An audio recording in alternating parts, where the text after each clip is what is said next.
नमस्कार, सीएनबीसी आवाज Motilal Oswal live studio में आप सभी का स्वागत है। आप देख रहे हैं खिलाड़ी नंबर 1। मैं हूं आपके साथ श्रेया ठाकुर। थर्सडे का सेशन, सेंसेक्स की वीकली एक्सपायरी का दिन, मार्केट प्रेशर में हालांकि रिकवरी दिखाने की कोशिश की है। देखिए आज का जो लो है 23,556 का, वहां से रिकवर होकर 23,738 के लेवल पर है। हम लगभग 150-200 के करीब अंकों की रिकवरी, लेकिन रिकवरी फीबल है, एनर्जेटिक नहीं है।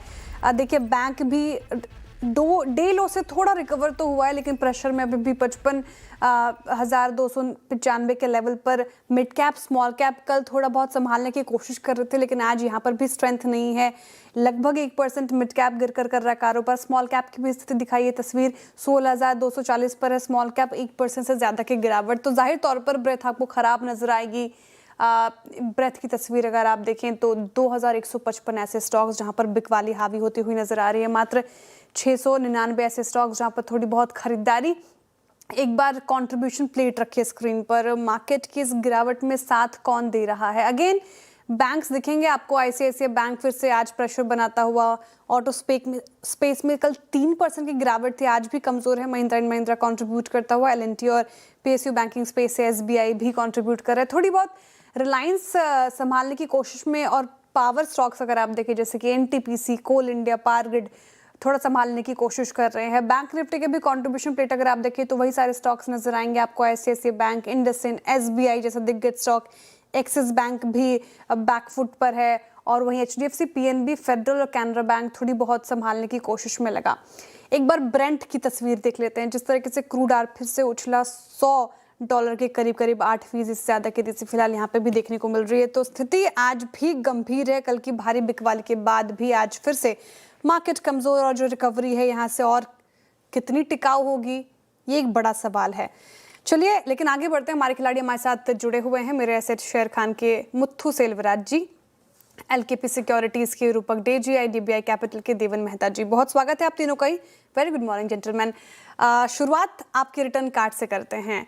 थर्सडे का सेशन, 4 कारोबारी सत्र देख रहे हैं हम, और रिटर्न कार्ड की स्थिति आपके स्क्रीन पर है। मुथ्थू सेल्वराजम जी अभी भी फिलहाल अगर आप देखें तो लीड लेते हुए 3.5% के करीब इनका पोर्टफोलियो पॉजिटिव रिटर्न दे रहा है। दूसरे पायदान पर देवन मेहता जी हैं, लगभग 0.5% के करीब इनका पोर्टफोलियो रिटर्न देता हुआ।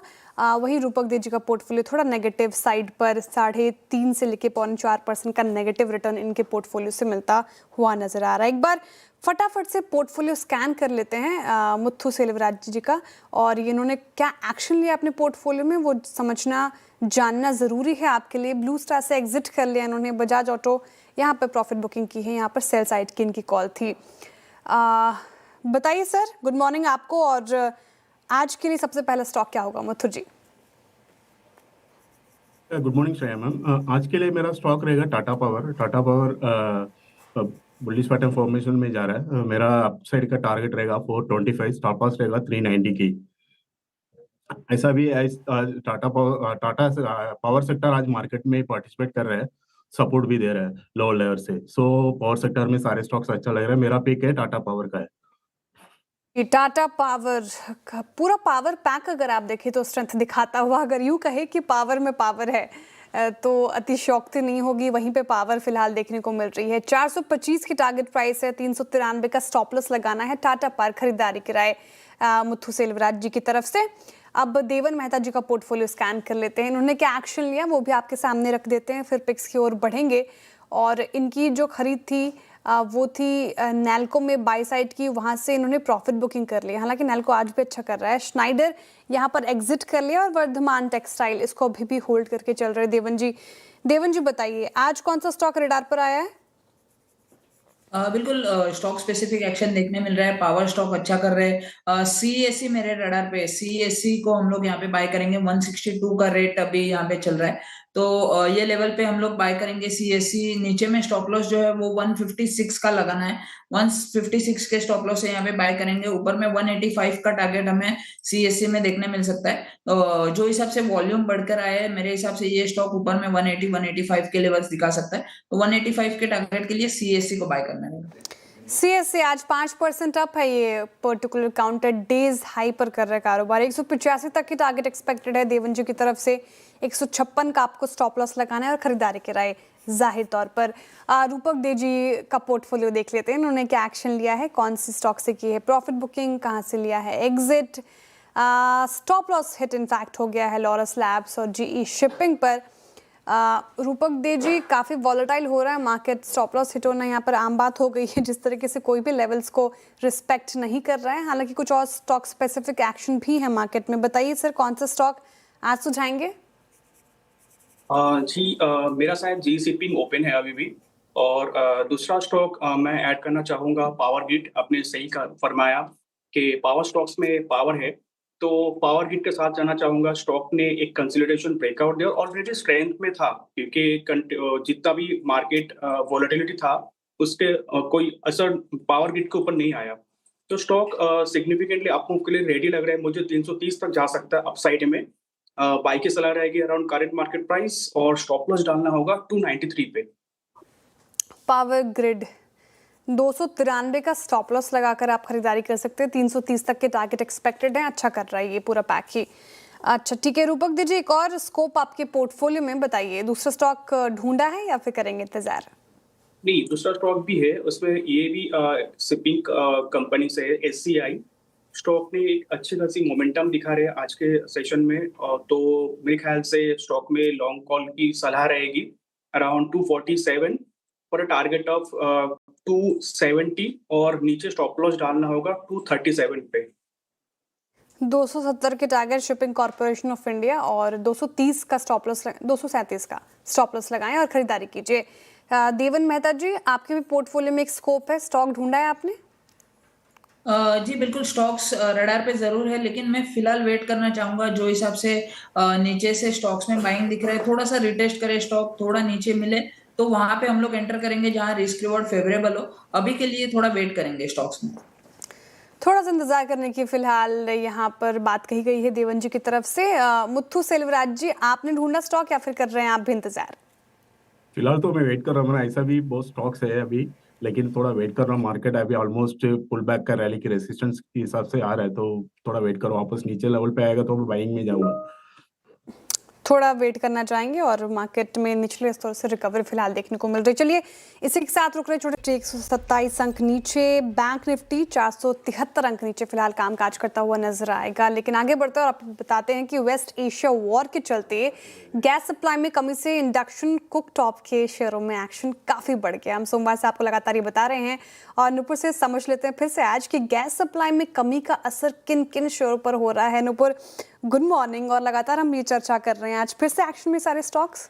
बिल्कुल गुड मॉर्निंग। सारे स्टॉक्स एक्शन में आपको नजर आएंगे। हालांकि खबर के साथ शुरुआत करते हैं, जो सप्लाई की दिक्कतें हमने देखी उसकी वजह से रेस्टोरेंट और जो कमर्शियल किचन है, क्लाउड किचन है, वहाँ पे एक इम्पैक्ट आते हुए दिखा है। कल MGL की तरफ से भी नोटिफिकेशन आया था कि इंडस्ट्रियल और कमर्शियल ग्राहकों को सप्लाई में कटौती की गई है, क्योंकि उन्हें सप्लायर से नहीं मिल रही और वो आगे सप्लाई नहीं कर पा रहे, जिसकी वजह से एक इम्पैक्ट जो है होटल, रेस्टोरेंट और क्लाउड किचन पर आते हुए नजर आ रहा है। अब दिक्कत की बात ये है कि अगर ये सारी कंपनीज जो गैस को छोड़ के अगर इलेक्ट्रिक पे जाती है तो ऑब्वियसली इनकी ऑपरेटिंग कॉस्ट जो होगी वो बढ़ती हुई दिखेगी, और उसी आशंका की वजह से एक डेंट जो है इन सारे स्टॉक्स में देखने को मिल रहा है। सिटी गैस की कंपनीज ऑब्वियसली इम्पैक्ट होती है, क्योंकि सीधा सीधा उनके वॉल्यूम्स पर इम्पैक्ट आता है। तो MGL हो, चाहे वो IGL हो, गेल हो, इनके वॉल्यूम्स इम्पैक्ट होते हैं, तो ये सारे स्टॉक्स फोकस में रहेंगे। लेकिन दूसरी तरफ आपको नजर रखनी है होटल और रेस्टोरेंट जैसे स्टॉक्स पर भी, क्योंकि हो चाहे रॉयल ऑर्किड हो, इनके भी रेस्टोरेंट्स है, जुबिलेंट फूड वर्क्स। हालांकि QSR कंपनीज के बाद इलेक्ट्रिक का एक ऑप्शन होता है ऑलरेडी, लेकिन जो दूसरे रेस्टोरेंट्स हैं वहां पे इम्पैक्ट ज़्यादा देखने को मिलेगा। उनका मानना है कि 30 से 40% उनकी कॉस्ट जो है वो बढ़ जाएगी। अगर अब 30 से 40% कॉस्ट बढ़ती है तो या तो वो कस्टमर को पास ऑन करेंगे या अपनी बुक्स में लेंगे। कस्टमर को पास करेंगे तो 100 रुपये की चीज़ 130-140 रुपये हो जाएगी, और एक बड़ा डेंट कस्टमर की पॉकेट पे भी आएगा और कंपनीज के मार्जिन पे भी आएगा अगर वो पास ऑन नहीं करती है। तो अब एक और इम्पैक्ट है, अगर ये इलेक्ट्रिक पे नहीं स्विच करेंगे तो ऑब्वियसली सिलेंडर्स की कमी है, सप्लाई की कमी है, तो इनके क्लाउड किचन्स बंद हो जाएंगे, तो डिलीवरी कम होगी, ऑर्डर्स कम आएंगे, तो स्विगी जोमेटो के जो गिग वर्कर्स है उनकी सैलरी पर भी इम्पैक्ट देखने को मिल सकता है, क्योंकि वहाँ पे अगर डिलीवरी पर डे के बेसिस पे उन्हें पगार मिलती है और अगर वो नहीं होते, ऑर्डर्स कम होते, तो वहाँ पर भी डेंट देखने को मिल सकता है। ऑर्डर की जो फ्रीक्वेंसी है वो भी कम होती हुई नज़र आ सकती है। लेकिन दूसरी तरफ इंटरेस्टिंगली जो इलेक्ट्रिक कुकवेयर की जो मैन्युफैक्चरर कंपनीज हैं उनके लिए पॉजिटिव खबर है। हालांकि वो भी डिमांड सप्लाई की वजह से अपने प्राइस में हाइक ले रही है और पिछले कुछ समय में पिछले 2-3 दिनों में 30 से 40% वहाँ पर डिमांड बढ़ी है, 4 गुना से ज़्यादा की बिक्री देखने को मिल रही है। प्राइजेस का भी हाई कंपनीज लेने का सोच रही है, वो इम्पैक्ट भी वहाँ पे आ रहा है। तो पॉजिटिव खबर है इलेक्ट्रिक इंडक्शन कुकवेयर कंपनीज के लिए। टीटीके प्रेस्टीज, बटरफ्लाई, गांधीमती पिछले कुछ दिनों से देखें तो ऑलमोस्ट 30-40% स्टॉक्स ऊपर भी आपको नजर आएंगे। अब अगर किचन पूरे इलेक्ट्रिक पे स्विच होते हैं, बड़े बड़े रेस्टोरेंट्स अगर इलेक्ट्रिक इंडक्शन पे स्विच होंगे तो पावर डिमांड भी बढ़ती हुई दिखेगी और इसीलिए आज पावर पैक भी पावर एक्शन में नजर आ रहा है। बिल्कुल, शुक्रिया नूपुर। इनफैक्ट नूपुर, आपके इलाके में कोई ऐसा रेस्टोरेंट शट हुआ है क्या अभी तक? रेस्टोरेंट शट तो नहीं हुआ, हालांकि अपने पास में लड्डू सम्राट है वो शायद बंद होते हुए दिखा है। और इनफैक्ट मैं थोड़ी देर पहले नीचे गई थी तो वड़ा पाव जो 18 रुपए का था वो सीधा 25 रुपए हो गया है अब। 25 रुपए? क्या बात करनी है आप, वड़ा पाव इतना फेवरेट है, 18 से अब 25 देना पड़ेगा। लेकिन इनफैक्ट आशवी से भी बात हो रही थी, उनके इलाके में मैकडॉनल्ड जो कि आप बता रही थी इंडक्शन में पूरा शिफ्ट हो चुका है अभी फिलहाल, तो प्राइस हाइक फिलहाल देखने को मिल रहा है। शुक्रिया नूपुर ये पूरी जानकारी बताने के लिए। और एक बार लेकर आइए वो पूरा स्टैक स्क्रीन पर जो हम बात कर रहे थे इंडक्शन स्टॉक्स। देखिए Bajaj electronic, Butterfly, Gandhimathi, TTK Prestige आज फिर से देखिए 5% अप है। शुरुआत तो एकदम 12% अप के साथ हुई थी। टीटीके प्रेस्टीज का चार्ट देखिए एक बार, और देवन मेहता जी आप दिखाइए चार्ट इसका और बताइए कि टीटीके प्रेस्टीज सोमवार से एक तरफा रैली इस पर्टिकुलर काउंटर में, क्या यहीं पे अब थोड़ा पैसा लगाएं? हालांकि इंट्राडे में बढ़त गवाई है इसने, क्या किया जाए?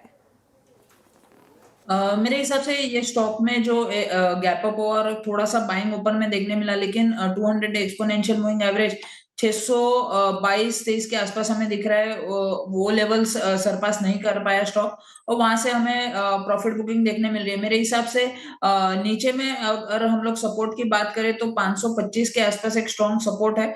अगर किसी के पास पोजीशन है तो होल्ड कर सकते हैं 525 के स्टॉप लॉस से। ऊपर में फिर से एक बार स्टॉक अगर 624 के ऊपर निकलता है तो 650 के लेवल्स हमें देखने मिल सकता है। ट्रेलिंग स्टॉप लॉस रख के होल्ड कर सकते हैं और ऊपर में प्रॉफिट बुक करने का आइडिया रहेगा। टीटीके प्रेस्टीज पर ये व्यू हो गया। अच्छा मुथु सेलराज जी, वड़ा पाव पसंद है क्या सर आपको? Not much I never eat बहुत हेल्थ वड़ा- कॉन्शियस हैं। रूपक देव जी, वड़ा पाव खाते हैं आप? 18 का वड़ा पाव 25 का हो गया आप। जी, वड़ा पाव तो बहुत पसंद है, तो थोड़ा एक्स्ट्रा देना पड़ेगा, बट मुझे लगता है ये शॉर्ट टर्म पेन रहेगा वड़ा पाव लवर के लिए। वापस आ जाना चाहिए 20 के नीचे। और एक चीज मैं क्लैरिफाई करना चाहूंगा, वो मेरा जी शिपिंग का स्टॉप लॉस हो गया था, मेरा मिस्टेक, मैं चेक बाद में किया। जी बिल्कुल, हम वो अपडेट फिलहाल रख देंगे स्क्रीन पर हमारे दर्शकों के लिए। लेकिन चलिए इसी नोट पर फिलहाल एक और अपडेट आपको बता देते हैं कि भोपाल में सफल कैंप के बाद अब निवेश निर्णय की टीम 15 मार्च को वडोदरा पहुंच रही है, जहां फोकस होगा निवेशकों और ट्रेडर्स से खास मुलाकात और चर्चा का। अगर आप मार्केट को लेकर उत्साहित हैं और ट्रेडिंग और इन्वेस्टिंग को गहराई से समझना चाहते हैं तो निवेश निर्णय सेशन बिल्कुल भी मिस ना करें। खासकर इस बाजार में तो आपकी ही समझ आपको नुकसान से बचा पाएगी। तो मैनेजिंग एडिटर अनुज सिंघल जी मौजूद होंगे आपके साथ और पूरा पैनल मौजूद होगा और काफ़ी कुछ इंटरेस्टिंग बातें होंगी। तो आपको करना क्या है, रजिस्ट्रेशन फ्री है। ये आप जो QR कोड देख रहे हैं स्क्रीन पर से स्कैन कीजिए, डाउनलोड कीजिए और रजिस्ट्रेशन कीजिए। 15 मार्च 2025 इनफैक्ट 2026 वडोदरा में आपसे फिर से मुलाकात होगी। चलिए इसी के साथ वो आखिरी सेगमेंट की तरफ मोड़ते हैं। फटाफट से हमारे खिलाड़ियों के पोर्टफोलियो को डिस्कस कर लेते हैं। मुथु सेल्वराज जी का पोर्टफोलियो लेकर आइए। टाटा पावर इन्होंने सुझाया आज और थोड़ा अभी फिलहाल नेगेटिव रिटर्न मिल रहा है। रूपक देव जी ने कौन सा स्टॉक बताया और कैसे रिटर्न्स उनके पोर्टफोलियो से फिलहाल आते हुए वो भी आपके स्क्रीन पर आएंगे। इस वक्त पावर ग्रिड और SCI सुझाया था, दोनों ही बाई साइड के ट्रेड, थोड़ा थोड़ा नेगेटिव रिटर्न दोनों से ही मिलता हुआ फिलहाल नजर आ रहा है। और लेकर आइए अब देवन मेहता जी, CESC इन्होंने सुझाया खरीदारी की राय, लगभग ½ से ज़्यादा का नेगेटिव रिटर्न यहाँ पर मिल रहा है।